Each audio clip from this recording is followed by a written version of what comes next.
you only have one chance to make a good first impression. You are addressed the way you dress. There's this thing that is called a resting bitch face. The moment I want to talk, boom, they remember that there's something else they want to say. There's this thing that comes with chewing gum. So, what I'm trying to say is that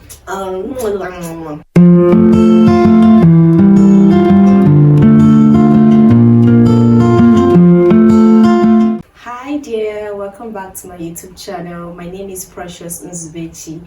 If you are new here, welcome. If you are a returning subscriber, welcome back. Thank you so much for coming back. Thank you for the likes, thank you for the subscriptions. And if you have not subscribed, please do subscribe to my YouTube channel. Please do it now.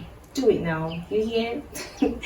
Alright, I'd also love for you to like my videos, especially this one. Drop your comments. I'm definitely going to respond. Over here we have quality conversations that you will find interesting, I promise you. So without further delay, let's jump right into today's topic. Today we'll be talking about first impressions. You might have heard the statement, you only have one chance to make a good first impression. We have to tell ourselves the truth. We always judge the book by its cover, whether we want to or not. It's just what it is. So the thing is, when you meet someone for the first time, unconsciously there is this first impression that you already have of the person. So today we are here to talk about what to do to make a good first impression. First impressions are usually formed within the first few seconds or minutes of meeting someone. Sometimes people would consciously give you the grace of that first meeting to make sure that they understand you better. So you have the first few seconds, minutes, or even hours of meeting someone to make a good first impression. When it comes to first impressions, there is something that's called the ABCs of first impressions. A stands for appearance, B is for behavior, C is for communication, and we're going to be talking about all of that today. So when it comes to appearance, you would agree with me that you are addressed the way you dress. Forget about what is happening today where people believe that they can dress anyhow they want to dress and it doesn't define who they are. The truth is, it actually defines who you are. Unconsciously, it does. When you are meeting someone for the first time, you want to look your best.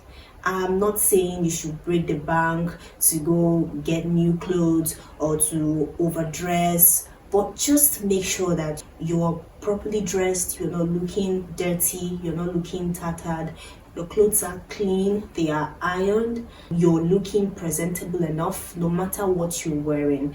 Whether you are overdressed or underdressed for the meeting, just make sure that at every single time you're looking presentable. Now, you can literally meet someone without planning to meet them. There are two different meetings. There is a meeting that is planned where you have an agreement with someone to meet them for the first time at so place at so time. Then there is a meeting that is not planned. Maybe you are working on the road and you just meet someone for the first time, or maybe you are at work and then someone meets you there, or you meet someone there for the first time. Whether planned or unplanned, you must always make sure that at every given time you are looking presentable. The kind of clothes you wear depends on where you are going to. Whether it's a casual attire or a formal attire or whatever, always make sure that you're looking presentable, you're looking neat and modest, please. You don't want to meet someone and the very first thought that comes to the person's mind is, oh my god, she is such a dirty person, or oh my god, he's so disorganized. You can be the worst person on earth with the worst character on earth, but your dressing is the first thing, your outlook is the first thing that speaks to people before they even get to know you. So that's for appearance. Then we now go to the B of first impressions, which is behavior. So when it comes to behavior, I would love to talk about punctuality and your mannerisms. Now, we are meeting someone, you have planned to meet someone for the first time and you're showing up late. All of us have done that. Let me not say all of us, but I've actually done that before. I've showed up late for a meeting and I was not happy with myself because it's not a good thing. Like when you plan to meet with someone, the person says, we're meeting by 5 p.m. Please make sure to be there by 5 p.m. Even if you're going to be late, be 5 or 10 minutes late. But if it passes 10 minutes, you are looking for trouble.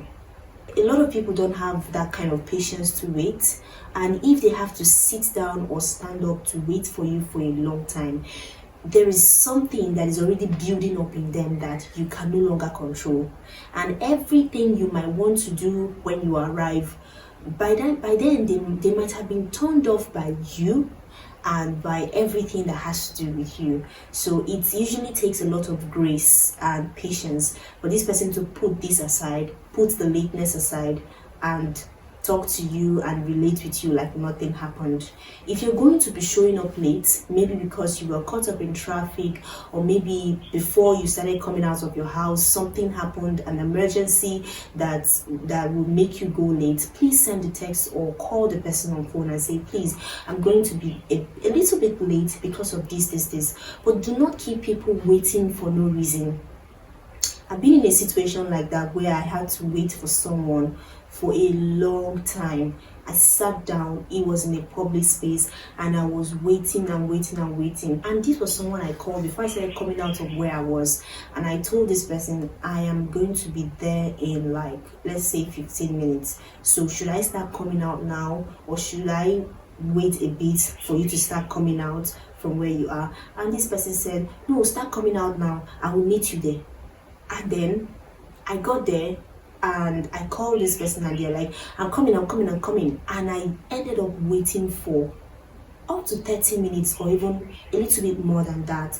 And it wasn't nice because I was embarrassed, I was impatient, I didn't like the feeling of having to sit in that public space waiting for somebody who I did not even know why this person showed up late. Because when they came, they didn't even give me any explanation as to why they came late, and it wasn't funny at all. So it's something that you have to work on. It's something that I am personally working on. But when it comes to meeting someone for the first time or meeting a group of people for the first time, even if you have to beat yourself up to show up early, please do so. Don't be late, please. The other aspect of behavior is mannerisms. You don't want to be careless with the way you carry yourself. You don't want to be careless with the way you talk, or like your mannerisms generally. For the people who like to chew gum, please, if you're meeting someone for the first time, it's not a good time to be chewing gum. Now, there is nothing wrong with chewing gum, but I don't know if you've noticed, there is this thing that comes with chewing gum, where when you are chewing gum, you are talking carelessly. Like, imagine I'm talking right now and I'm chewing gum. I'll just be talking like this. So, what I'm trying to say is that, like, you just be, your mouth will be moving around carelessly, and your body language will be carefree. I've noticed that about people who chew gum. I've noticed it about myself actually when I chew gum, and that is why most times I don't chew gum in public spaces. I like to just chew gum when I'm all by myself, because it makes not just me but a lot of people too carefree. So when you're meeting someone for the first time, you have gum in your mouth, you're talking to them, and then you're just being careless with the way you move your mouth, with the way you move your body. You're not composed, you're not, it's really weird. Whether it's a formal meeting or an informal meeting, please remove the gum from your mouth. Maybe you can chew that later, but at that point, please don't. Then the C of first impressions is communication. When it comes to communication, there is verbal and there is non-verbal communication. You see this one? This is where a lot of us get it wrong. In non-verbal communication, there is the aspect of smiling and maintaining eye contact when you're talking to people. You don't want to be meeting someone for the first time and you're frowning at them. They're talking to you and you're frowning and you're not being receptive. It throws people off. You have to smile, you have to maintain eye contact. I know that there are people who do not like to maintain eye contact when they are speaking. Somebody like me, I only look at you when I am listening to you, but when I'm talking to you unconsciously, my eyes are moving all over the place. So it's something I am training myself to do. You have to maintain eye contact. It's not that you'll be staring at a person consistently, but even if you want to look around or look away, just glance away, but make sure that you're focused. Your eyes are focused on the person you're talking to. When the person is talking, look at them and listen to them. Do not interrupt people when they are talking. That is also another angle where we get it wrong. We tend to, because that person is talking, and once the person starts talking, you have something that pops up in your mind that you want to say in agreement to what they are saying. You have to teach yourself how to calm down and allow them finish before you raise your point. You can do that interruption thingy with friends, with people you are very familiar with. You can do that and get away with it. But it's not someone you're meeting for the first time that you want to be doing that with. I've literally met someone who was taking the words out of my mouth. Like, I would let this person speak, and they would talk and talk and talk and talk for a long time, and I would just be there listening. The moment I want to talk, boom, they remember that there's something else they want to say. And then they just interrupt me and say, hey, so that's how this one, that happened the other day. It was really off-putting. I did not like it. Learn to listen to people when they're talking and do not interrupt. Allow them finish. And then, even if you must interrupt, take permission. If I want to interrupt you, I'll be like, I'm sorry for cutting you, but can I say this? It shows that person that you are aware that you are interrupting and you do not want to be impolite. You want to chip something in, but you do not want to be impolite about it. It creates a good first impression of you in that person's mind. So that's for non-verbal communication. When it comes to verbal communication, you have to be very conscious about the words you say and how they come out. Now, I know that there are certain things you will say, and no matter how presentable you make it look, people who want to misunderstand you will misunderstand you. That one is different.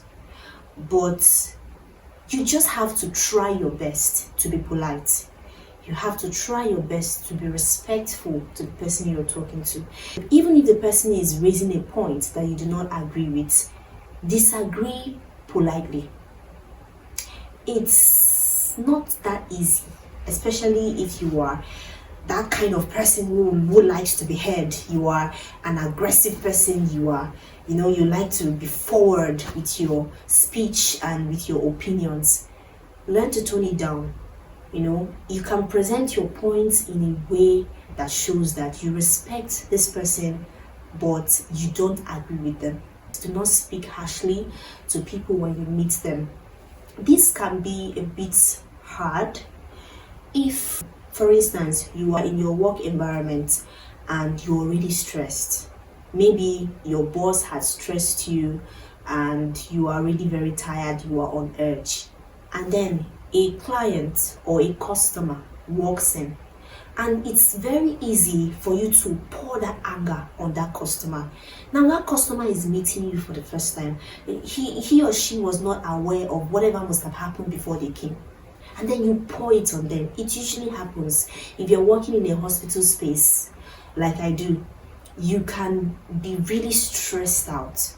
I mean, you have attended to a lot of patients already, and you have come to the end of yourself.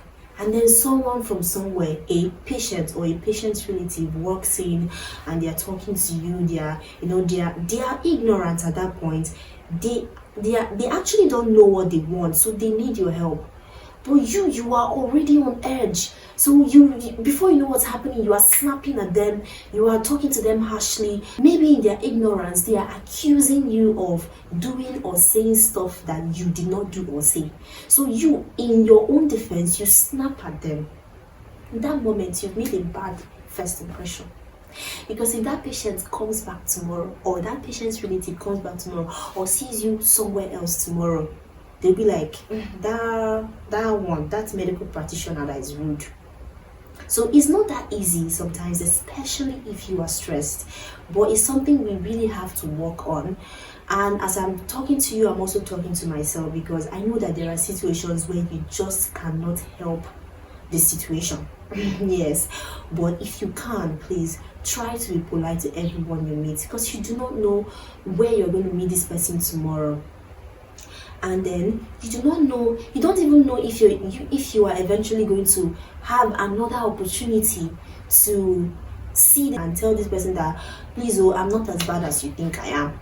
No, most of the time you will never get that second chance. So that first opportunity, please make good use of it. For some people, there's this thing that is called a resting bitch face.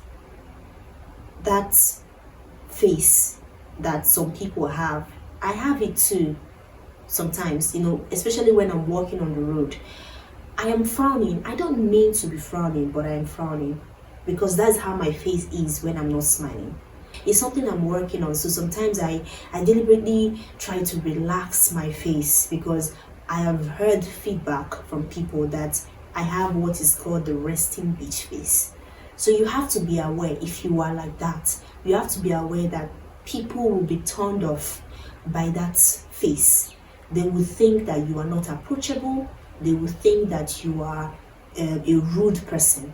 So try to smile at people. These points I've mentioned are the things that usually make people think that we are a certain way, even if we are not. So at this point, I have come to the end of this video, and I hope that you've learned one or two things. Please, again, subscribe to my YouTube channel. You don't know what you are missing. If you don't subscribe, you might not see my video again, because the algorithm might not bring it to you. And over here, I used to talk things that are valid.